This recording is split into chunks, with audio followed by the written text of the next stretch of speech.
Et bonjour à tous et bienvenue dans ce nouvel épisode de Bye Bye Patron, le podcast de l'immobilier, de la liberté et des gros billets.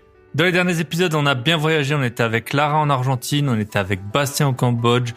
Et l'épisode d'aujourd'hui n'y fera pas exception puisqu'on part dans la capitale de la Hongrie, à savoir Budapest, avec Johan qui s'y est installé il y a un petit moment et qui a pu toucher à différents aspects de l'immobilier dans cette ville en allant de la division foncière jusqu'à la création d'un hôtel et maintenant l'exploitation de cet hôtel. Pourquoi j'ai tenu à inviter Johan sur le podcast ?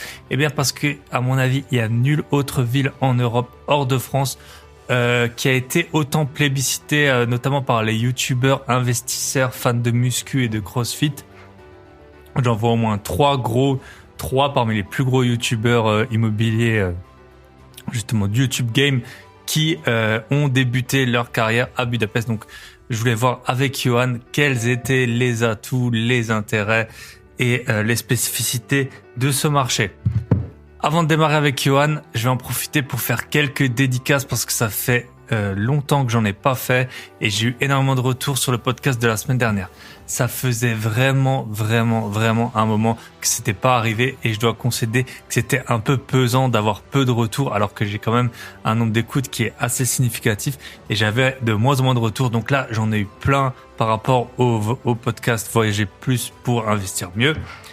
Et je dois avouer que c'est très agréable d'avoir des retours sur le podcast. C'est vraiment ça qui me pousse à proposer un épisode par semaine alors que j'ai une vie remplie, mais vraiment à ras-bord en ce moment avec toutes mes activités, mes investissements, le club invest, le week-end IMO. Là, on est aujourd'hui mardi 12 avril au soir et j'enregistre l'intro de cet épisode qui va être publié dans 12 heures en fait.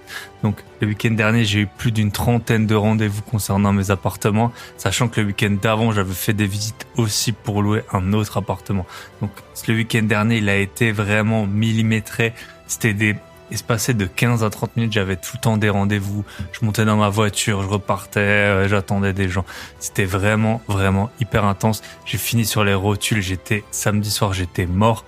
En plus, j'ai regardé, je crois que j'ai fait presque 20 000 pas dans la journée, juste en fait à me déplacer, alors que j'ai tout fait en voiture, mais juste à me déplacer à droite à gauche, aller à un magasin, chez le serrurier, aller voir une agence, faire visiter mon appartement, monter dans les étages de l'immeuble. Donc j'ai vraiment fini samedi soir, j'étais cramé. Dimanche, j'ai fait un peu plus light, mais j'avais quand même encore pas mal de rendez-vous. Et lundi, j'étais de nouveau en train de gérer plein de rendez-vous par rapport à ça. Donc c'était vraiment dur comme week-end. Mais voilà, on est là et le podcast, vous l'aurez demain, mercredi 13 avril. Alors pour les dédicaces, merci j'espère que j'ai oublié personne, à Technophile, Imo Work Beach, Ludo, David, aka David le plaquiste, comme toujours, il partage en story, MC Invest et Rénov, Mika de Objectif Vivre Libre. Toutes ces personnes ont partagé en story les épisodes récents, notamment l'épisode de la semaine dernière. Donc, merci à vous. Mention spéciale pour Dorian, aka Dodo Imo, qui a partagé une super belle photo dimanche matin. J'ai vu ça, je crois que c'était dimanche ou lundi matin, de son road trip au Maroc avec, on voyait sur l'autoradio l'écoute du podcast. Donc, merci à toi. Ça faisait une super belle photo. Ça a fait un peu ma journée, on va dire. Et puis en plus, je crois bien que c'est ton anniversaire, donc joyeux anniversaire. Je te souhaite plein de gros projets de marchand de biens, des fonds à lever dans tous les sens, des projets à grosse renta et qui se déroulent plus ou moins comme tu avais prévu. Tant qu'on reste dans l'exotisme, je vois sur la plateforme de podcast que j'ai des personnes d'un peu partout dans le monde. Alors c'est assez marrant comme si vous n'êtes pas podcasteur, vous le voyez pas, mais moi en fait j'ai une map monde et je vois les écoutes par ville. Alors en France c'est un gros point jaune, puis un petit peu tout ce qui touche la France. Et après j'ai des points un peu partout. Donc c'est les personnes qui écoutent les podcasts. Donc j'ai des gens à Papeete, à Dubaï, à Nouméa, à Dakar, à Shanghai. Donc ces personnes, si vous êtes l'une d'entre elles, n'hésitez pas à vous manifester. Je suis sûr que j'aurai plein de choses à apprendre. Et j'ai un auditeur, je fais une petite dédicace aussi à Charlie qui habite en Tanzanie, qui m'a chaudement invité à passer le voir. Donc je dois aller au Cambodge, je dois aller en Argentine et je dois aller en Tanzanie et même faire un petit tour des pays aux alentours. Donc, spécial dédicace à Charlie qui m'écoute depuis la Tanzanie. Et j'espère qu'on se verra, qu'on pourrait faire peut-être un épisode. Autant il y a des épisodes que je veux bien faire à distance, autant si tu habites en Tanzanie, on pourrait faire un petit week-end à Zanzibar et puis enregistrer le podcast à cet endroit. J'ai eu pas mal de messages aussi cette semaine je suis sur des groupes Facebook d'immobilier, bien sûr, notamment de Alison qui a voyagé. Donc en fait, j'avais partagé un peu mes idées par rapport au podcast, mes réflexions par rapport au podcast Voyager plus pour investir mieux. Et j'ai eu des retours, donc notamment Alison qui a voyagé pendant 7 ans. Donc 7 ans, c'est quand même très impressionnant, qui m'a indiqué à quel point ça a pu lui ouvrir l'esprit. Mathieu qui a rajouté à mes enseignements, on peut dire, que la mise en place de routines, en fait, voyager, si on s'installe quelque part, mettre en place des routines, ça peut être très utile pour notamment se reconstituer un nouveau cercle social. C'est vrai que c'est pas évident, c'est quelque chose qui est un peu inné de se créer un cercle social quand on n'a pas bougé de sa ville. Ça peut être des gens que vous connaissez de l'école ou de votre famille, etc., qui constituent votre cercle social. Mais quand vous bougez, repartir de zéro, c'est pas évident. Donc oui, créer des routines, ça peut être à la fois utile pour se créer quand on voyage un cercle social et également dans ces investissements si on veut enchaîner. En fait, au bout d'un moment, dans les investissements immobiliers, parfois, faut pas réinventer la roue. Vous avez un projet, vous le mettez en loc, c'est rentable, vous continuez, c'est pas la peine d'aller dans une autre ville à chaque fois ou d'essayer des autres types d'investissements tout le temps. Le mieux, c'est d'enchaîner, empiler les lots comme des Lego, comme j'ai toujours. Voilà, j'ai notamment eu aussi un retour de Victor qui a pu arrêter grâce à ses investissements de travailler pendant 2 ans et voyager, je crois que c'était en Europe de l'Est, en Inde, il m'a dit, pendant 2 ans. Donc cool. J'avais Dress Code qui m'a indiqué que ça permet de pas se créer une prison dorée. Donc la prison dorée qu'on a tendance à se créer, c'est si on a des bons revenus, acheter, en fait, vivre vraiment au niveau au moins de ses moyens, si ce n'est plus. Et puis du coup, ne pas avoir après assez d'argent pour voyager et puis avoir une belle maison, une belle voiture, mais être bloqué avec ça parce qu'on n'a pas assez d'argent ou pas le temps pour voyager. Et enfin, Christelle qui m'a rajouté que voyager, c'est avant tout oser. En effet, il y a plein de destinations auxquelles on penserait pas ou dans lesquelles on se mettrait dans des zones un peu inconfortables. Donc voilà, voyager, c'est oser.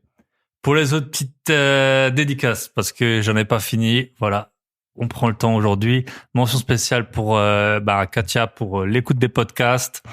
À Hippolyte qui va venir spécialement des États-Unis pour participer à notre week-end IMO. Anto IMO qui envoie des immeubles de rapport en off-market qui m'en a envoyé, que j'ai pu partager aux membres du Club Invest. Je sais pas si ça donnera quelque chose ou pas, mais ça m'a fait très plaisir qu'ils prennent contact avec moi. Et je pense que voilà, quand on a des opportunités comme ça vaut toujours la peine de regarder à 2 fois quand c'est en off-market. Parfois, c'est pas des si bonnes affaires. Parfois, c'est des très bonnes affaires. Et dans ce cas-là, c'est vraiment une chance d'avoir accès à ce type de biens. Aurore et Abdel qui m'ont partagé la photo de mon livre qu'ils ont pu recevoir et dont ils ont commencé la lecture. Donc, merci à vous, Alicia et Dylan pour les échanges par email ou encore Caroline pour ses précieux conseils à la fois sur la LCD et sur mon podcast. Et enfin, la quintessence de tous, merci à Fabien pour son commentaire sur Apple Podcast. Et oui, j'ai eu un nouveau commentaire sur Apple Podcast, ça faisait hyper longtemps. J'ai calculé que j'ai environ un commentaire toutes les 15 000 écoutes. Un commentaire toutes les 15 000 écoutes. Donc, avoir un commentaire, c'est aussi improbable que de trouver un politicien sans casserole. Donc, merci à Fabien pour ton commentaire. N'hésitez pas à l'imiter. Je sais que sur Apple, c'est galère. Franchement, si vous n'êtes pas habitué à la plateforme, et même moi, parfois, j'ai un peu du mal à trouver où est-ce qu'on note. Mais si vous voulez mettre une note, je vous enverrai un tuto sur Insta. Mais merci en tout cas à Fabien pour ton commentaire. Ça fait grandement plaisir. Ça m'a bien reboosté pour quelque temps et je vais donc poursuivre mes podcasts chaque semaine, le mercredi matin.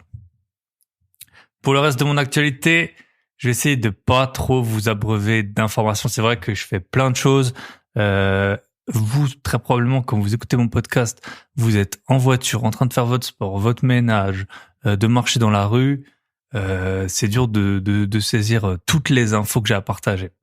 Alors, comme je vous ai dit, ma grosse info qui vous concerne pas, c'est que j'ai 3 appartements qui sont libérés en même temps. Enfin, une LCD, donc c'était mon choix. J'ai viré les 2 concierges bras cassés là.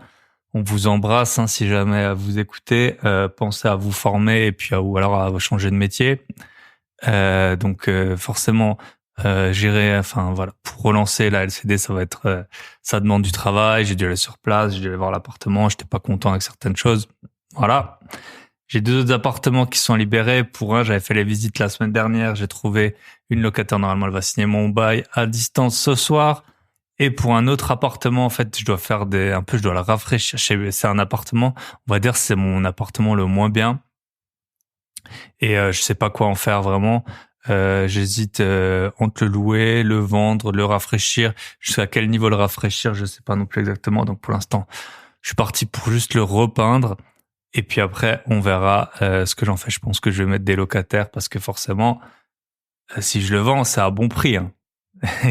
C'est pas moi qui vais créer des bonnes affaires pour les futurs investisseurs. Donc voilà, c'est pour ça j'ai dû faire des allers-retours, quand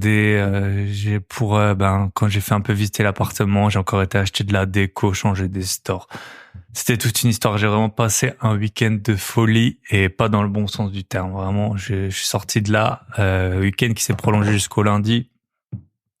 Je suis sorti de là rincé, plein d'histoires de clés. Les clés, ça peut être tellement vite une misère. Enfin bref. Voilà. Je pense que pour tous mes appartements, j'en ai assez parlé. Pour le reste, les projets en cours, mon nouveau livre, Débuter l'investissement immobilier locatif, 12 étapes simples pour réussir à éviter les pièges. Donc, je vous en ai un peu parlé dans le podcast précédent. Alors, je suis pas encore Michel Houellebecq ou Marc Lévy, je pense qu'il s'appelle. Mais j'en ai 50 exemplaires qui ont été commandés, donc je pense en 2-3 semaines. Donc merci à vous. Et si le livre vous a plu, n'hésitez pas à mettre une petite note 5 étoiles sur Amazon, ça fait toujours plaisir. Et je saurai vous remercier. Pour le week-end d'IMO, donc comme je vous ai dit, on a une personne qui vient des États-Unis spécialement. Elle est pas belle la vie. Sinon, c'est pas le seul qui vient de l'étranger d'ailleurs. Il y a au moins 3 ou 4 participants qui viendront de l'étranger. Pour le reste, donc je vous avais parlé déjà des intervenants. J'ai normalement ma notaire qui va venir, un artisan. On a des personnes qui gèrent beaucoup de l'eau. Et puis en fait là, j'en ai profité pour me mettre en contact via Instagram avec plusieurs investisseurs chevronnés d'Alsace ou alors tout proche, donc on va dire Moselle ou territoire de Belfort. Allez, on peut descendre un peu en Franche-Comté s'il faut. Et il y a plusieurs d'entre eux qui vont passer pendant le week-end à un moment pour parler de leur expérience, échanger sur les choses qu'ils ont pu faire, leurs projets. Donc il y a des spécialistes de la location courte durée, des marchands de biens, des investisseurs qui ont plus que 20 lots, des couples, des personnes seules, des personnes qui ont acheté énormément de lots très rapidement. Voilà, ça va être trop bien. J'ai trop hâte de rencontrer tout le monde. Si vous êtes d'Alsace ou tout proche, donc comme je vous ai dit, Moselle, territoire de Belfort, que vous soyez débutant ou avancé, si vous voulez passer un moment à l'événement, donc ce sera à Colmar du 13 au 15 mai, n'hésitez pas à me contacter, donc soit via Instagram ou par email info@byebyepatron.net. Et si vous voulez passer tout le week-end avec nous, on a encore un peu de place. Où que vous soyez en France ou dans le monde, on arrivera tous à se regrouper à Colmar. Pour ceux qui voudraient venir de partout en France en avion, il y a des vols low cost pas chers pour Mulhouse-Bâle ou pour Strasbourg. Et de là, c'est assez facile de nous rejoindre à Colmar. Mais en tout cas, ça va être vraiment une bonne équipe. Je pense qu'on aura sur les participants, ça va cumuler au moins, très vite 10 millions ou 20 millions d'euros de patrimoine net. Donc, c'est quand même impressionnant. Sachant que je connais pas le patrimoine de ma notaire, bien entendu. Donc, ça va être très intense, très enrichissant. Et bien sûr, tout le monde, franchement, avec tous les gens avec qui j'ai échangé, qui vont participer au week-end, tout le monde a l'air super détendu. Bonne ambiance, on est là pour partager ces expériences, pour progresser ensemble et aller plus vite. Voilà, dernière chose avant d'attaquer avec Johan. Pour le Club Invest, donc vous savez, Michel, mon associé, et moi, on accompagne des investisseurs ou futurs investisseurs à réaliser leur premier ou alors leur second, troisième, parfois c'est un peu plus, investissement immobilier rentable. Donc il y a des personnes qui sont avancées, il y a des personnes qui sont débutantes. On a commencé en décembre, si je me trompe pas, et félicitations à Jérémy qui vient de signer son offre de prêt, qui va signer chez le notaire vraiment incessamment. Donc, c'est notre premier membre où on a vraiment tout le process complet de la recherche de biens jusqu'à l'offre acceptée, signature de compromis. Maintenant, financement, c'est bouclé et puis il n'y a plus qu'à signer chez le notaire. Donc, en un peu plus que 3 mois, il a pu boucler tout ça. Donc, bravo à toi, Jérémy. Et puis, je sais qu'il a plein d'autres projets des plus prometteurs, on va dire. Il y a les autres membres, ça se bouscule derrière. Il y a eu pas mal de compromis signés. Il y a eu des offres acceptées. Donc, ça se bouscule, ça bouillonne là-dedans. On a un membre qui a 3 opérations en cours, donc ils sont vraiment très, très motivés. Alors, si vous n'êtes pas dans le Club Invest, peut-être que ça peut vous intéresser. Je suis assez étonné et ravi pour eux des conditions bancaires qu'ils ont pu obtenir. Donc, ça peut être... alors, pour les débutants, on comprend parce que forcément, c'est peut-être leurs premiers achats, mais pas seulement pour les débutants. Il y a eu des financements vraiment avec des apports ridicules, en gros, qui payent juste les frais du courtier. Donc, par exemple, du 3 000 € d'apport pour un financement sur 25 ans avec 3 ans de différé. C'est des choses que les membres, ils ont pu obtenir. Donc, et plusieurs d'entre eux, on leur a proposé des conditions comme ça. Donc tout n'est pas foutu. Vous pouvez avoir des très bonnes conditions même pour de l'investissement locatif. Si vous voulez, je pense que ça va être le dernier point avant qu'on attaque. On va ouvrir une place dans le Club Invest. Si vous voulez nous rejoindre, là pour l'instant on est 10, donc Michel et moi plus 8 membres qui nous ont rejoints. Si vous voulez en savoir plus, vous pouvez réserver un appel gratuit avec Michel ou moi. Vous allez sur clubinvest.fr, il y a le lien dans la description, ou alors vous me contactez sur Instagram, par email, info@byebyepatron.net. Et on prend contact, on s'appelle et on échange sur vos projets. Voilà, en tout cas Michel et moi on est super fiers de votre réussite, sachez-le. Après cette longue introduction, mais elle était vraiment nécessaire parce qu'il y avait vraiment beaucoup de choses à dire, on attaque avec Johan, on est parti. Jingle.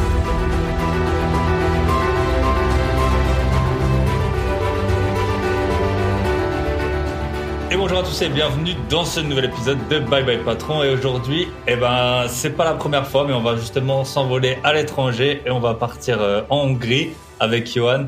Donc Johan qui a maintenant une longue expérience du marché immobilier et je suppose aussi de la vie en Hongrie, qui va nous présenter au cours de cet épisode. Donc salut Johan, comment est-ce que ça va aujourd'hui?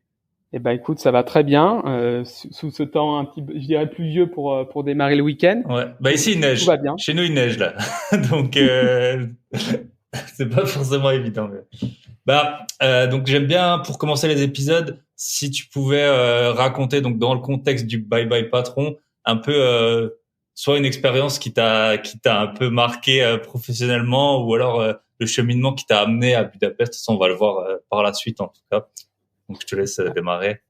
Ok. Alors, ce qu'il faut savoir, c'est que j'ai démarré pas en tant qu'entrepreneur dès le départ, à la sortie de mes études. J'étais salarié et en fait, je suis arrivé en Hongrie grâce à un contrat d'expat en 2012. Et pour la faire rapide, j'en avais un petit peu marre en fait du salariat, dans le sens où j'étais souvent la personne, tu sais, qu'on met high performer à la fin de l'année. Et je challengeais mon boss en lui disant, je ne comprends pas pourquoi mes objectifs ne sont pas liés aux résultats que j'amène. Et mon salaire, pourquoi c'est pas proportionnel aux résultats que j'amène. Et en fait, au bout de 2-3 ans, j'ai compris que si j'entreprenais pas, je pouvais passer des heures et des heures au bureau, mais j'arriverais pas à m'enrichir et j'arriverais pas finalement à lever rapidement des capitaux si je travaillais par moi-même quand j'entreprends. Ok. Et quand tu étais en contrat expat, t'avais une paye hongroise ou une paye française? Alors non, j'étais en contrat d'expat, donc français. Donc je vivais quand même très bien, pour tout te dire. Ouais. Et ce qui m'a amené aussi à entreprendre, c'est que les contrats d'expat, c'est en général 2 ans, et après ils te demandent de partir. Il m'avait proposé déjà à l'époque de partir en Australie, mais en fait, quand tu as goûté au charme de Budapest et notamment à l'immobilier sur place, j'ai fait le choix d'entreprendre et de me lancer dans mon activité. Ok, super. Ah, c'est intéressant aujourd'hui, pas plus tard que bah là on est le 2 avril et ce matin j'ai fait des visites parce que j'ai un appartement qui se libère et ma locataire, c'était une étudiante, elle va partir en Australie là. Puis on a un peu parlé d'immobilier, elle m'a dit qu'elle allait sur moi, il lui fallait au moins 1 500 € pour se loger quoi à Sydney, donc forcément c'est pas les mêmes. Bah j'ai été en Australie, j'avais bien vu en tout cas quand j'avais réservé mes chambres d'hôtel et mes appartements, que c'était pas forcément les mêmes budgets qu'à Budapest, et puis c'est pas le même cachet non plus quoi. Ils ont pas d'empire austro-hongrois ou, ou truc comme Pas la même architecture, ouais, c'est ça. plus à l'américaine, on dira. Voilà. Ok, super. Et bah du coup tu peux alors en fait avant peut-être qu'on fasse tout le cheminement pour les personnes qui ne te connaîtraient pas, en plus même nous ça fait pas longtemps qu'on est rentré en contact, tu pourrais nous dire ce que tu fais aujourd'hui au jour J, et puis après on remontera le fil pour qu'on comprenne comment t'en es arrivé là. Ok, très bien. Alors moi, je suis vraiment, je dirais, je touche à tout dans l'immobilier. C'est-à-dire, je gère aussi bien des investisseurs qui souhaitent acheter un bien à Budapest.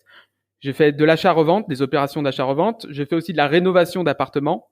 Et en dernière date, je suis copropriétaire d'un hôtel sur Budapest qui a ouvert en fait en janvier 2022. Ok, super. Hôtel de combien de chambres à peu près? Alors c'est un 17 chambres et en fait on est en train de étendre une aile pour en rajouter 8. D'accord, ouais, ça fait quand même déjà un beau petit bébé. Et donc t'as dit que c'est en 2012 que t'es arrivé à Budapest. Exactement, en contrat d'expat comme je t'ai expliqué au départ. Et en 2014, je me suis lancé dans l'immobilier. Donc t'as démissionné de ton emploi. Tu faisais Exactement. quoi exactement? J'étais responsable achat, donc très loin de l'immobilier. Ok. Dans l'industrie, donc c'est ça. Dans l'industrie, Ouais. exactement. Et donc bah ça c'était comment les débuts? T'avais pas trop d'argent, je suppose. Ça faisait pas. T'as 32 ans, hein. Donc 2012, Exactement. t'es né. Je fais les calculs vite fait. T'es né En en 89, j'avais 89. 24 ans. J'avais 24 ans, je suis Ok, arrivé en Hongrie. 24 ans. Donc t'as fait des études. Donc je suppose ça faisait 2-3 ans que tu travaillais. Même Exactement. si t'épargnes 500 € par mois au début, c'est pas avec ça qu'on Alors, achète un immeuble. alors exactement, bah c'est un bon point parce qu'en fait, j'ai fait 2 ans d'alternance, ce qui m'a permis de mettre 15 000 € et j'aime bien insister sur ces 15 000 € parce que je suis vraiment arrivé avec Budapest avec rien. Et en fait, en me lançant dans l'immobilier, j'ai découvert que bon, quand on n'a pas grand chose, il faut se débrouiller différemment. Donc j'ai essayé de faire appel au départ à des banques locales. Et c'est vrai qu'en 2012, t'imagines la Hongrie. Bon, c'était pas encore, si tu veux, au niveau immobilier, la même ferveur que l'est actuellement. Donc les banques, elles prêtaient pas trop aux étrangers. Ok. Et du coup, j'ai rencontré 2 autres investisseurs français. Ils ont vu les prix de l'immobilier à l'époque, c'était 700 € le mètre carré dans le centre-ville de Budapest. Donc t'imagines, tu fais rapidement le calcul. On achetait des surfaces de 70 mètres carrés, on s'est mis à 3 et on a finalement lancé notre activité, je dirais, d'achat-revente en partant de ces premières opérations. Ok, donc 3 fois 15 000, ça faisait à peu près le 45 000 euros, l'apport cash. Ouais. exactement. C'est vrai que sur les réseaux, t'as pas mal de mecs. Alors je sais pas si c'est un hasard. Enfin, à mon avis, c'est pas un hasard, mais il y a pas mal des formateurs immobiliers qui sont connus, qui ont commencé par Budapest, et aussi, je pense, dans ces années-là. Maintenant, les prix ont dû bien changer, à mon avis. Hein. Alors, ce qui est assez intéressant en Hongrie, c'est que si tu regardes, alors la monnaie c'est le forint. Je ne sais pas si tout le monde est bien au courant. Ce n'est pas l'euro. Et en fait, si tu regardes les prix en euros, les prix se sont maintenus. Enfin, je dirais, entre 2012 et 2016, ça a quasiment pris 50%. Par contre, entre 2016 et actuellement, en euros, vu que la monnaie s'est dévaluée quotidiennement, c'est une stratégie, si tu veux, de l'État hongrois pour, je dirais, attirer les multinationales pour que ça soit compétitif finalement au niveau emploi. Le prix de l'immobilier est resté à 2500 €, je dirais, en moyenne dans Budapest, ce qui reste quand même très faible par rapport à Prague, Lisbonne ou Paris. Ça a fait quand même x3 quoi depuis que t'es arrivé quoi. Exactement. Ouais, 2500. C'est vrai que j'ai un ami qui achète. Alors bon, c'est pas du tout la Hongrie, mais en Bulgarie, et même à Sofia là. Et maintenant, il a quand même payé 2000 € le mètre carré aussi quoi. Je veux dire, toutes les capitales européennes, même des pays la Bulgarie, ça doit être un des pays qui a les revenus de l'Union européenne les plus faibles. T'arrives quand même à des prix qui sont assez élevés, en tout cas dans les centres-villes. Je suppose qu'après, quand tu t'éloignes, ça doit être complètement un autre marché avec Tout à fait. plus ok. Et toi, du coup, en Hongrie, t'achètes que à Budapest. Exactement. Alors moi, je pars du principe, tu vois, je voulais acheter en France pour être très honnête avec toi, et je me rends compte que quand tu connais pas le marché, c'est compliqué de faire des bons coups. Et je dirais que je suis spécialisé dans Budapest dans le sens où je connais les rues par cœur, je connais le prix du mètre carré de la rue, et c'est comme ça que tu finalement fais les bonnes affaires. Exact. Ouais. Parce que sinon, tu vois, ça m'arrive un peu en ce moment. Il y a des villes où l'immobilier il a explosé depuis le Covid, même des villes qui étaient pas chères. Et en fait, après, tu compares juste tu peux vite tomber dans le biais. Tu compares un peu tout ce qu'il y a. Tu vois, tout le monde, du coup, vu que les prix ont augmenté, tout le monde abuse en plus. Et même quand tu connais, tu sais, tu vas quand même un peu te focaliser sur juste les annonces. Et c'est seulement après quand tu prends vraiment le temps et tu dis, non, mais attends, là, on est beaucoup trop cher. Même si il y a 5 apparts qui sont à ce prix-là, c'est pas le vrai prix, c'est pas, tu vois. Donc c'est vrai que c'est très très important d'avoir un peu du recul historique en plus de la vue peut-être horizontale du marché. Ok, alors je vais te poser la question que je me pose depuis le début. Est-ce que tu parles hongrois? Est-ce que c'est un indispensable? Alors, Nem Besel Magyarul, donc ça veut dire en hongrois, je le parle pas. Ok. C'est des langues, je pense, les plus dures au moins d'Europe, quoi, à apprendre. Donc, exactement. J'ai pas d'excuses. J'ai pourtant une copine hongroise, et c'est vrai que j'ai pas fait beaucoup d'efforts pour le pratiquer. Alors, je veux dire, les gens parlent très bien anglais. Et je pense que s'ils parlaient pas bien anglais, ça m'amènerait à rapidement switcher en hongrois. Ouais. Et donc, alors ouais, tu peux peut-être nous parler. Du coup, tu connais pas très bien l'immobilier en France, les frais de notaire, les trucs, les DPE, tout ça, ça te parle peut-être pas. Est-ce que tu peux nous raconter comment ça se passe une transaction immobilière en Hongrie? Donc, admettons, voilà, toi, t'es l'agent immobilier, je veux acheter. Est-ce qu'il y a des diagnostics qui doivent être faits? Quels sont les frais? Est-ce qu'il y a des sortes de notaires? Est-ce que tu peux nous raconter ça? Ce qu'il faut savoir, c'est que la Hongrie, tout est facile en Hongrie.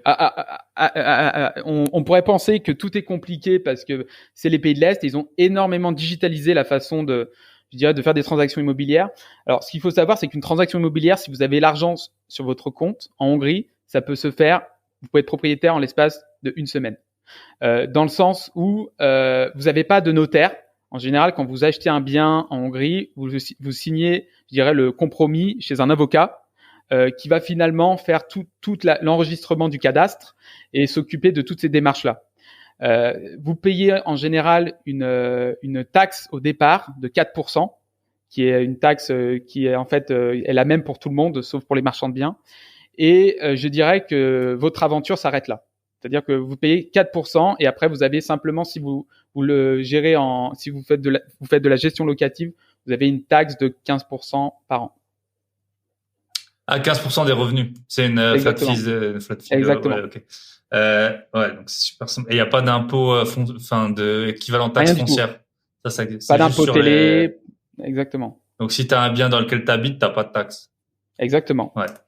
Et toi, alors les gens qui achètent, c'est que pour c'est connu en tout cas de faire de la location courte durée.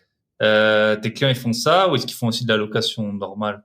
Alors, je dirais, j'ai vraiment deux types de clients. J'ai des clients, comme tu l'as précisé, achètent un bien pour faire de la location court terme, parce que le court terme, par contre, est très intéressant d'un point de vue fiscal, parce que c'est référencé comme l'hôtellerie.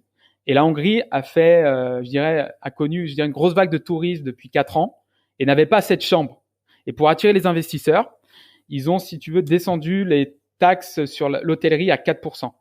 Donc en fait, quand tu fais du Airbnb, tu es taxé à 4%, alors que quand tu fais de la location long terme, tu es à 15%. Et je propose aussi un autre produit, c'est un marchand de biens, donc je fais investir finalement dans une société des investisseurs pour acheter un bien, le retaper et le revendre. Et en général, on part sur entre 6 et 8 mois pour faire ce type d'opération. Ok. Et de la location classique, tu fais pas là? Si, je fais aussi. Hein. Okay. Si, je fais aussi. Est-ce que tu peux, du coup, en location classique, tu pourrais nous donner des chiffres? Je sais pas, admettons que je vais acheter un 40 mètres carrés. Combien je vais le payer? Combien je vais le louer? Alors, à peu près un 40 mètres carrés, tu vas le payer dans le centre de Budapest, je dirais autour de 9, 150 000, 160 000 euros.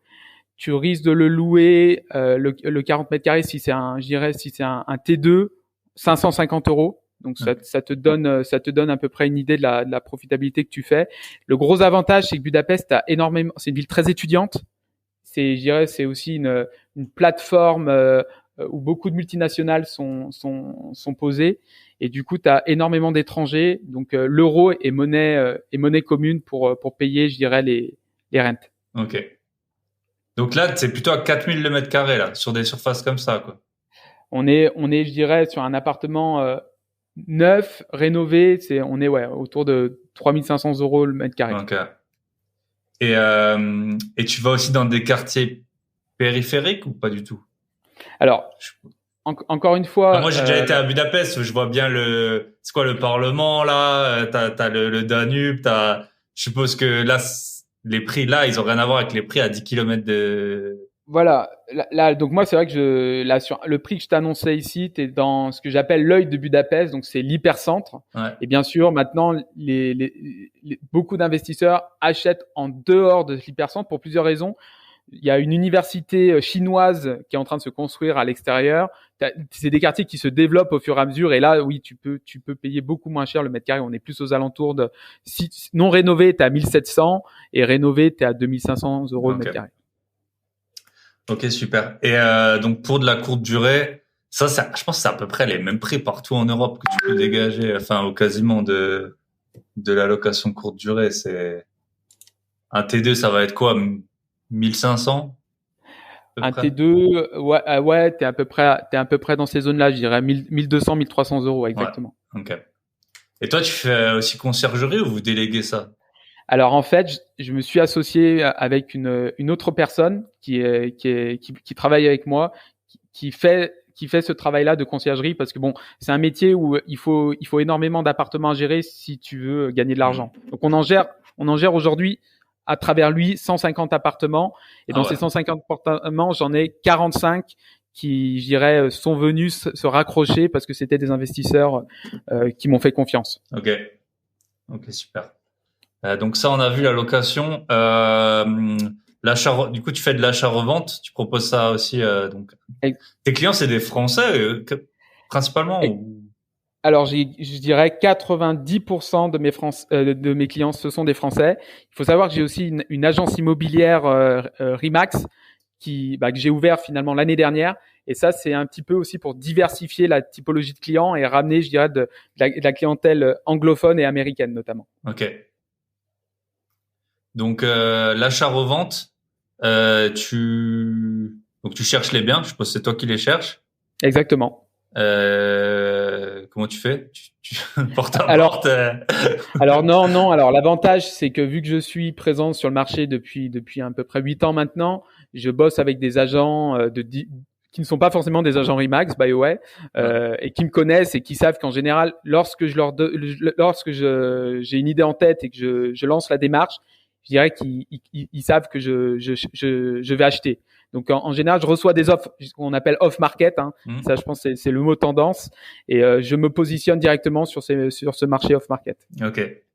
Et pour faire une bonne opération, tu dois acheter à combien? Tu rénoves pour combien et tu ressors combien? Alors, on va dire qu'à peu près. Alors, j'achète beaucoup 7e, 6e arrondissement. Donc, pour ceux qui connaissent pas, on reste quand même dans l'hypercentre de Budapest. On n'est pas dans le 5e qui est maintenant, je dirais, très cher. Même 5e, c'est le plus cher. C'est le plus cher, exactement. Okay. Dans le 5e, tu trouves plus rien en dessous de 3000 euros le mètre carré.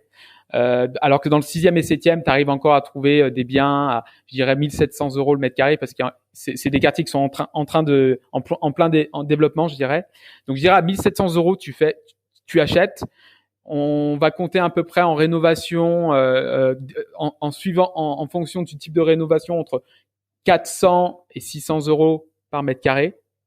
Et derrière, il faut compter, tu as des taxes sur le profit, et c'est à peu près 10% sur la plus-value. Ok. Donc 1007 plus 6, 2003. Il faut que tu vendes un peu plus que 3000 quoi pour t'y retrouver, je pense. 3400 en général. Ouais. Et comment tu te payes et comment tu payes tes investisseurs là-dessus? Alors, en général, j'ai deux typologies je dirais de deals. J'ai un deal où je leur promets un fixe fee. Donc, je leur dis, moi, c'est ce que vous avez investi, c'est 12%. Sur Ok, l'année. donc voilà exactement. Ou bien, vous prenez le risque avec moi et on fait moite-moite. Ok. Donc eux, ils mettent tous les fonds et toi, tu fais le sourcing, suivi des travaux Exactement. et vous coupez en deux. Exactement. Ok. Ouais, donc c'est pas mal. Donc si t'achètes, ouais, en gros, tu sors 1000 euros de marge au mètre carré à peu près, c'est ça? C'est ça. Ouais. Ok. Non, bah super.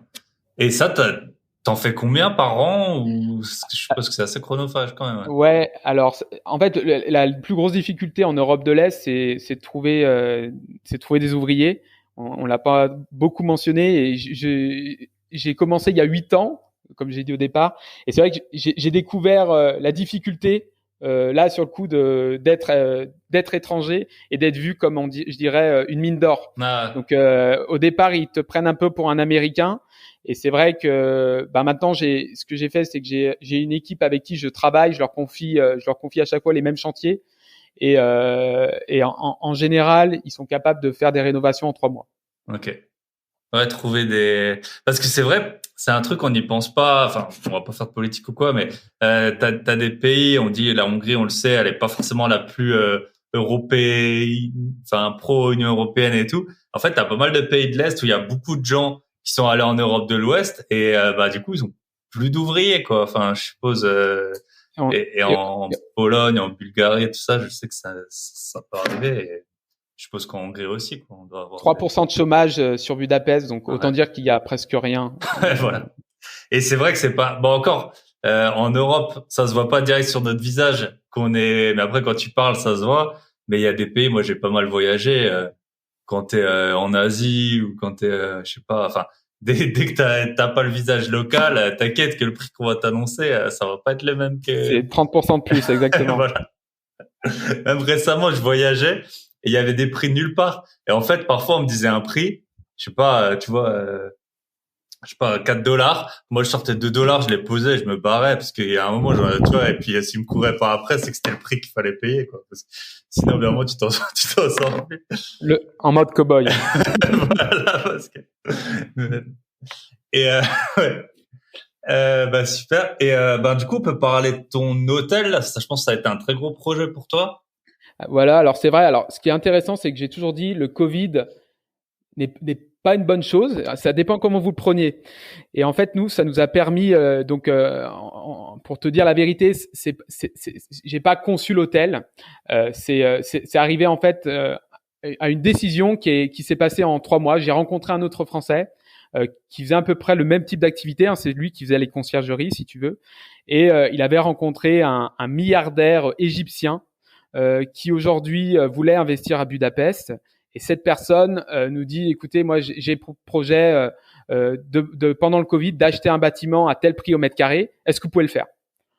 Et en fait, pendant le Covid, ceux qui ont du cash, on sait très bien, c'est toujours les plus grands gagnants. Et il s'est trouvé qu'on on l'a aidé, on l'a accompagné dans l'opération, si tu veux, de rénovation et de construction de cet hôtel. Et trouver derrière, l'hôtel aussi, je pense. Exactement. Ouais. Et après, on a récupéré la gestion. Ok, la gestion de l'hôtel, d'accord. Voilà. Ok, super. Là, on a fait un bon petit tour déjà. Donc, tu fais de l'achat-revente, tu fais ça. Et pour les Français qui investissent pour louer, c'est quel type de partenariat du coup que tu as avec eux? Et en général, ce que je leur propose à chaque fois, ce qu'il faut, parce que là, tu me parlais d'un 40 mètres carrés. On sait que le 40 mètres carrés, c'est la pire surface à acheter parce que c'est trop grand pour la LCD. pour la SCD et c'est trop petit finalement pour faire 2 chambres. Donc en général, je leur demande à chaque fois quel est votre objectif. Donc est-ce que c'est de faire de la rentabilité, est-ce que c'est plus de faire finalement avoir un bien dans le centre-ville qui va prendre rapidement de la valeur parce qu'il est localisé, je dirais, as the place to be. Et derrière, je leur propose tout le temps d'acheter quelque chose qui est à rénover Tout simplement, parce que on peut le construire selon notre envie et selon finalement l'objectif du client. C'est-à-dire, on va se faire des grosses colocations de 5 chambres.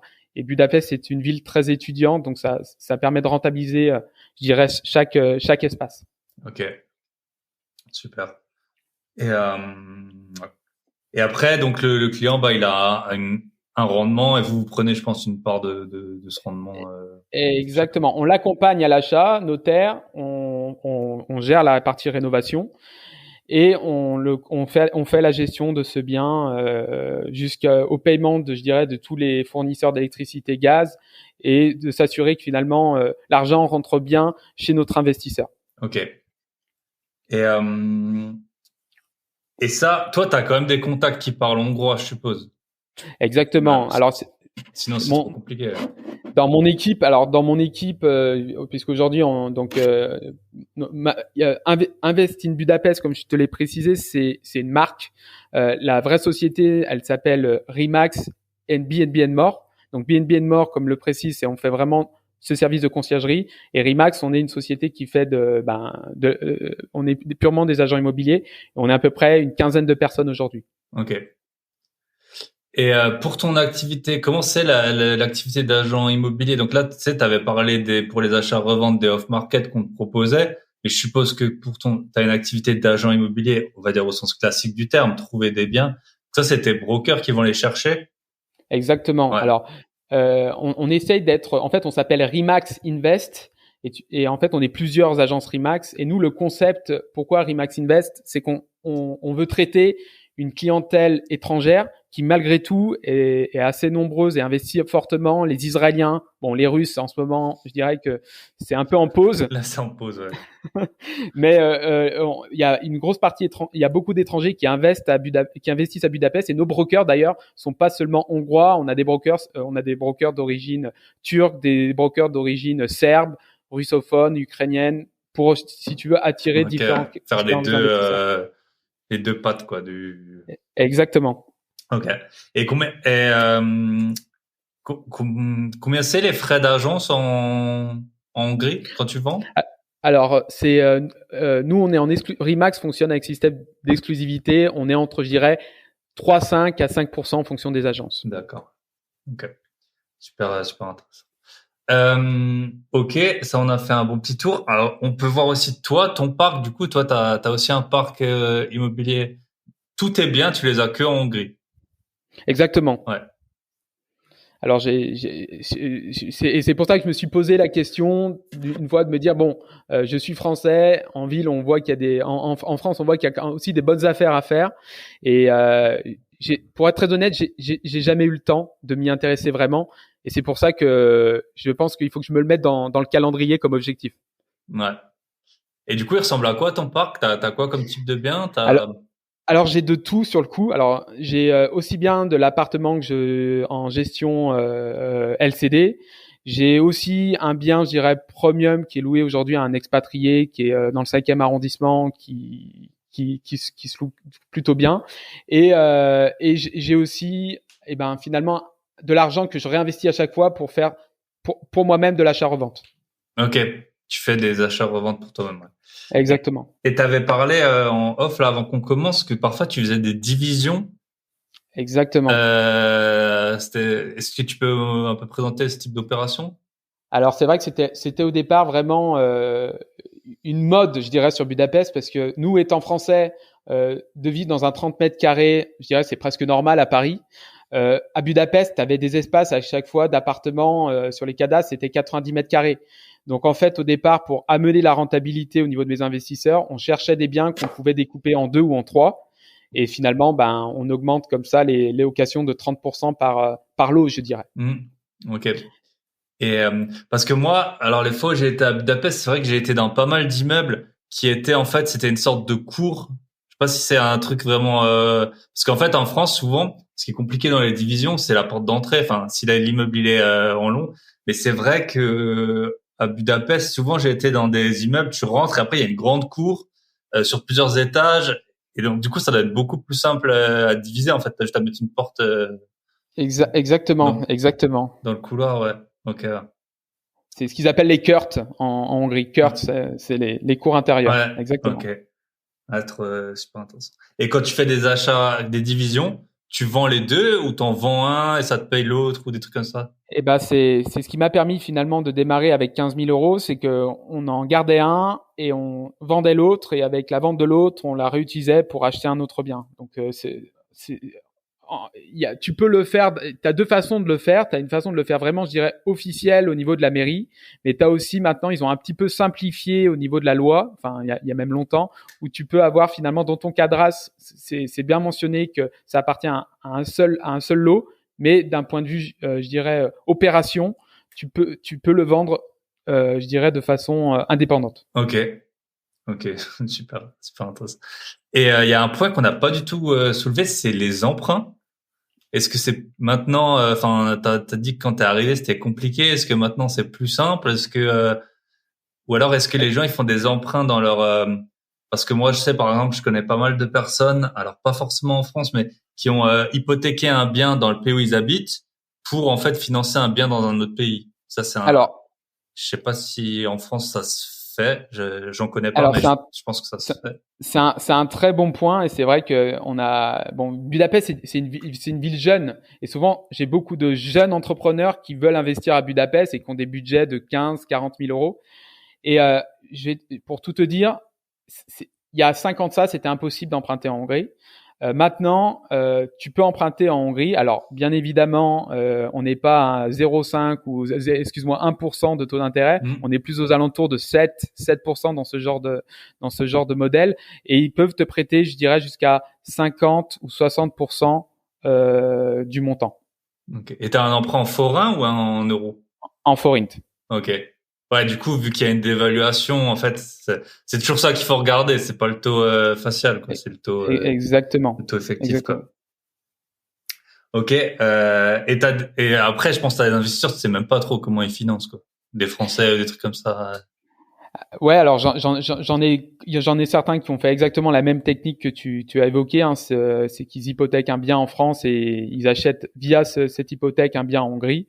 Et puis il y en a d'autres, pour être très honnête, c'est tellement le prix au mètre carré est tellement faible, finalement ils achètent cash. Bon, c'est là, je dirais, c'est plus des gens. Alors au départ, j'avais beaucoup de clients, c'était des personnes qui avaient 60-65 ans et qui cherchaient à finalement se constituer un capital qui derrière, lorsqu'ils décéderont, ils pourront remettre sans payer d'impôts. Okay. En Hongrie, quand vous achetez un bien, il faut savoir que vous payez pas de frais de cession. De succession.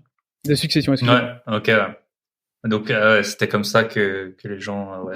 Quand t'as 65 ans, t'as un peu plus de cash. Ça m'est arrivé il y a pas longtemps que quelqu'un me soit passé devant en payant un appartement cash en France que je voulais acheter.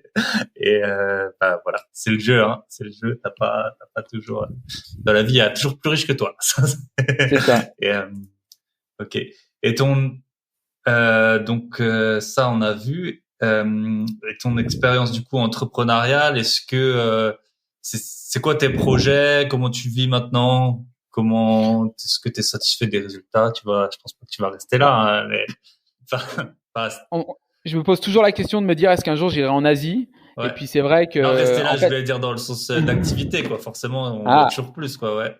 Bah écoute, en fait, je me compare tout le temps d'une année à une autre, et les choses évoluent dans mon cas. Donc c'est vrai que je pense que quand tu entreprends, bon, il y a bien évidemment, tu veux la liberté financière, mais il y a aussi l'évolution et ce que tu crées et ce que tu laisses derrière toi.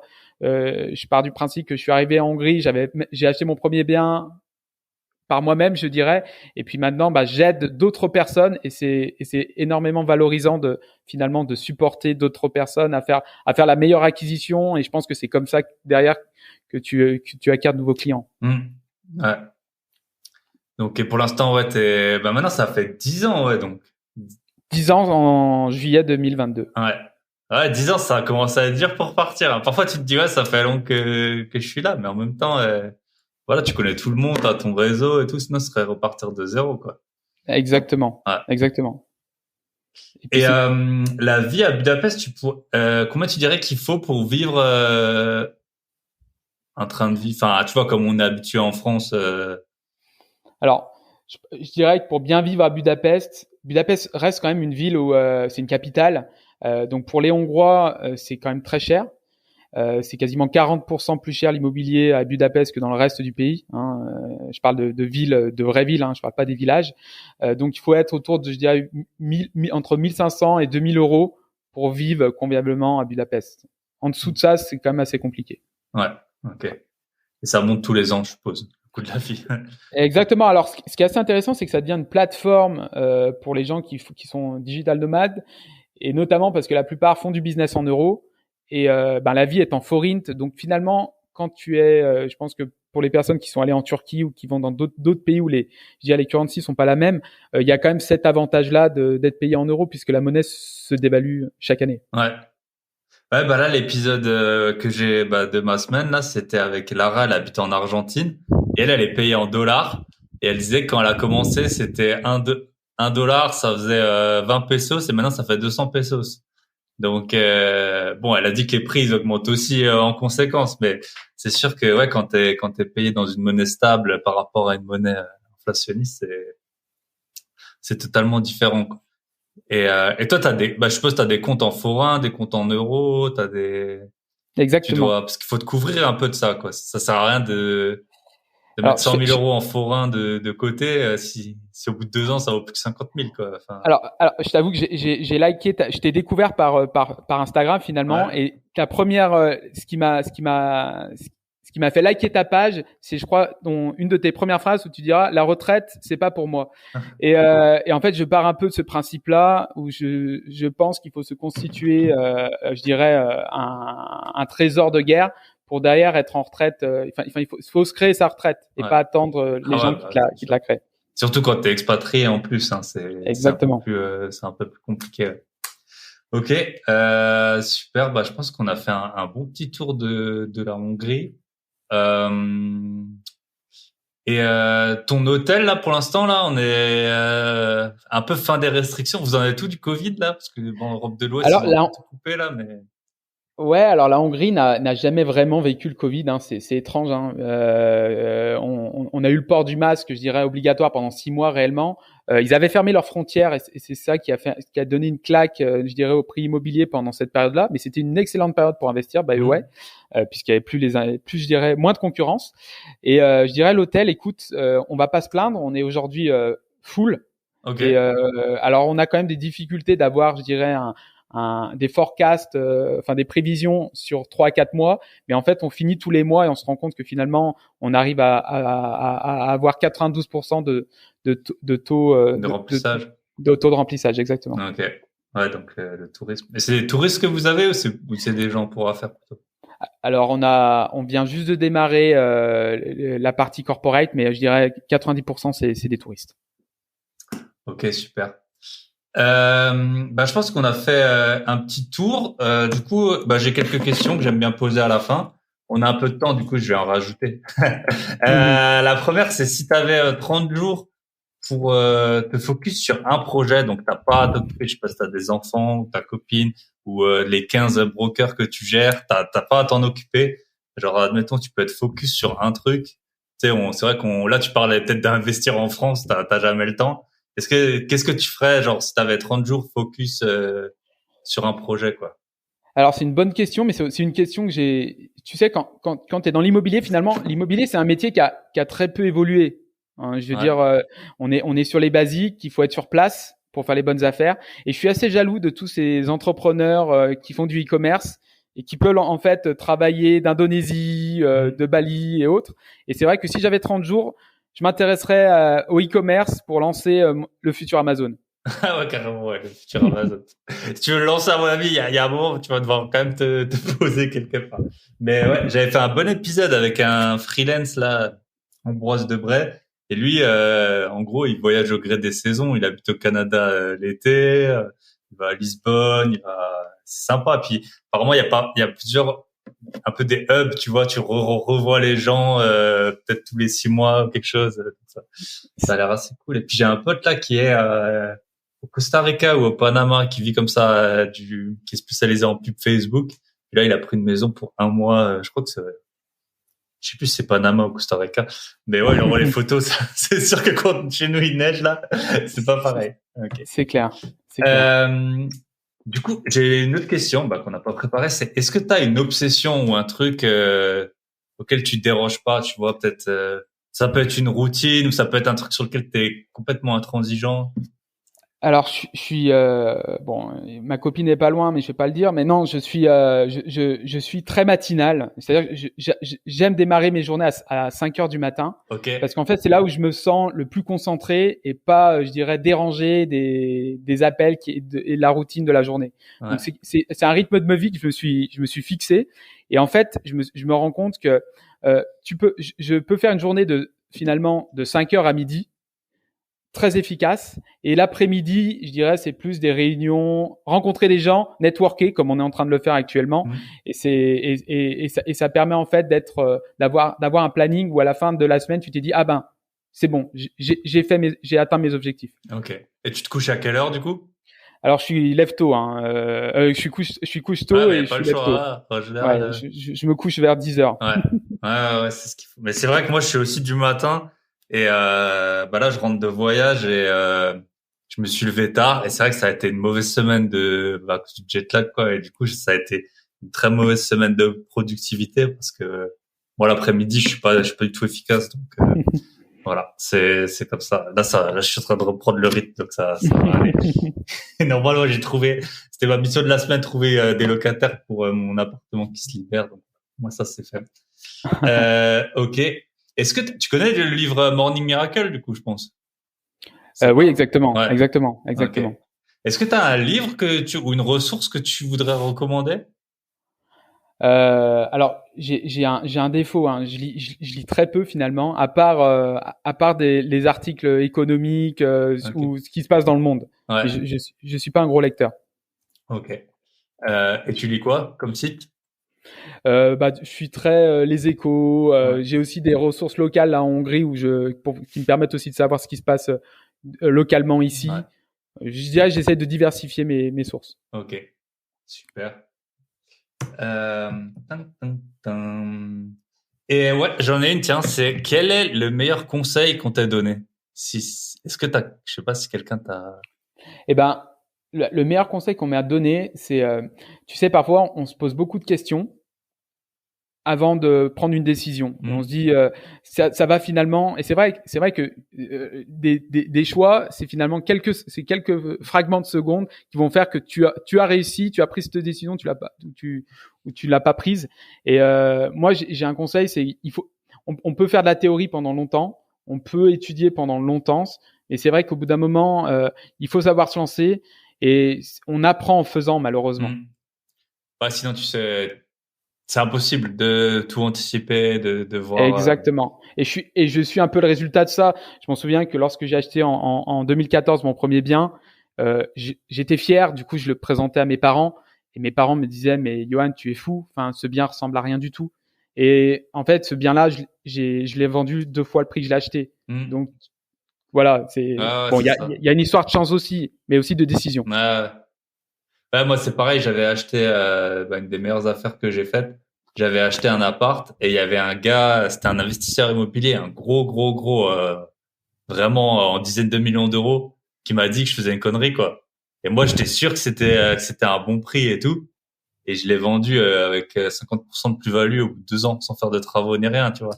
Et c'est ça qui m'a mis un gros apport de cash que j'ai pu ensuite réutiliser. Donc même mais bon, c'est pas simple, quoi. Quand t'as un mec alors quand t'en as qui connaissent pas, tu dis ils connaissent pas. Et lui, il connaissait ses projets en millions, tu vois, pas en centaines de milliers d'euros. Et puis c'était un gars qui avait plus que 60 ans, donc le monde il a changé. Mais voilà, je pense qu'il faut un peu. C'est toujours un mélange, quoi. Faut un peu écouter, mais faut quand même faire ce qu'on a, quoi, ce qu'on a à faire. Ok. Et dernière question, est-ce que tu aurais une recommandation d'invité à me proposer? Donc, alors, t'as un domaine spécifique ou tu vois, ça s'appelle Bye Bye Patron, mon podcast, donc ça peut être alors tout ce qui est IMO, crypto, tous les investissements qui existent, tout l'entrepreneuriat qui existe, Aussi, j'ai prévu d'avoir des sportifs de haut niveau. J'avais un joueur de poker, enfin, quelque chose qui, voilà, je sais pas, soit un peu du mindset, soit de l'entrepreneuriat ou des investissements. Ok, non bah alors là j'ai une personne qui est bon c'est pas très nouveau. Je suis désolé, tu vas encore prendre quelqu'un qui est dans la crypto-monnaie, mais qui lance un concept de crypto-monnaie qui est assez spécial, on dira. Ok. Il a ouvert, en fait il a créé son hub ici en Hongrie avec ses développeurs. Et je l'ai rencontré sur place. Ok. Donc je peux te mettre en contact avec cette Trop personne. bien. Il parle français? Il parle français, Ouais. exactement. Parce que pour les auditeurs, ce sera mieux. Ok. Bah, trop bien. Bah, si tu peux m'envoyer ses coordonnées, puis juste le prévenir. C'est hyper. En fait, tu dis ouais, ça va être un de crypto. C'est hyper dur d'avoir des gens dans la crypto parce que D'accord. moi, je cherche des gens fiables. Alors, c'est sûr quand le marché il fait x5, t'es pas un génie, tu vois. Si t'as gagné même 100 000 euros dans la crypto, c'est pas compliqué. Ce qui est dur, c'est d'avoir des personnes fiables. J'ai eu puis là, dans le milieu francophone de France, là, j'ai eu quand même 3-4 acteurs qui sont assez connus. Et j'étais un peu à court justement d'invités. Je savais pas trop qui contacter pour la crypto. Et les épisodes crypto, ils plaisent bien. Donc super, si tu peux Bien sûr. me donner son contact et puis on fera un épisode ensemble. Trop Bien bien. sûr. Si on veut te contacter. Eh ben, WhatsApp, je suis très WhatsApp. Il y a aussi par email ou aussi ma plateforme, mon site internet qui s'appelle investinbudapest.com. En un Et mot? là-dessus, ben, je pense que en un mot, exactement. Ok. Je mettrai les liens dans la description du podcast et puis ton email si jamais les gens Voilà. Et veulent puis, investir. et si les gens veulent aussi voyager, on a notre hôtel Zoya Luxury Residence qui se trouve aussi Voilà. dans le centre de Budapest. Ok, on mettra le lien, comme ça on verra un peu le rendu de 2 ans de travaux alors, hein, c'est ça? Exactement. 2 ans de Ouais. travaux. Exactement. Et c'était quoi au départ? C'était un immeuble ou c'était... Alors, au départ, c'était un bâtiment fonctionnaire qui appartenait au France Télécom local. Ok, et maintenant c'est un hôtel. Eh Et ben maintenant, c'est un super, hôtel. eh ben Yoann, ça m'a fait super plaisir de t'avoir au téléphone. Je te souhaite Et un très bon, enfin au téléphone, en visio même. Et je te souhaite un très bon week-end. Hein. Et voilà, on arrive au terme bah de de cet même, et épisode. merci à N'hésitez toi. pas à contacter Johan si vous voulez en savoir plus sur l'investissement à Budapest. J'ai aussi mis dans les notes de l'épisode le lien vers le site de son hôtel. Donc si vous voulez aller voir les photos, franchement, ça a l'air vraiment, vraiment sympa. Si vous êtes de passage à Budapest, pourquoi pas vous rendre dans cet hôtel. Bien sûr, je ne suis pas commissionné ou quoi que ce soit pour cette publicité. Sinon, n'hésitez pas également à me contacter, donc soit via Instagram bye bye patron, soit par email info@byebyepatron.net. Si vous voulez me faire un retour sur cet épisode, sur les épisodes précédents, si vous voulez avoir plus d'infos sur le week-end du Club Invest ou si vous voulez rejoindre le Club Invest pour réaliser vos premiers investissements rentables. Je vous souhaite une très très très bonne semaine. Je vais essayer de me reposer un peu parce que là, c'est vrai que je suis complètement sur les rotules et je vous dis à très bientôt. Bye bye.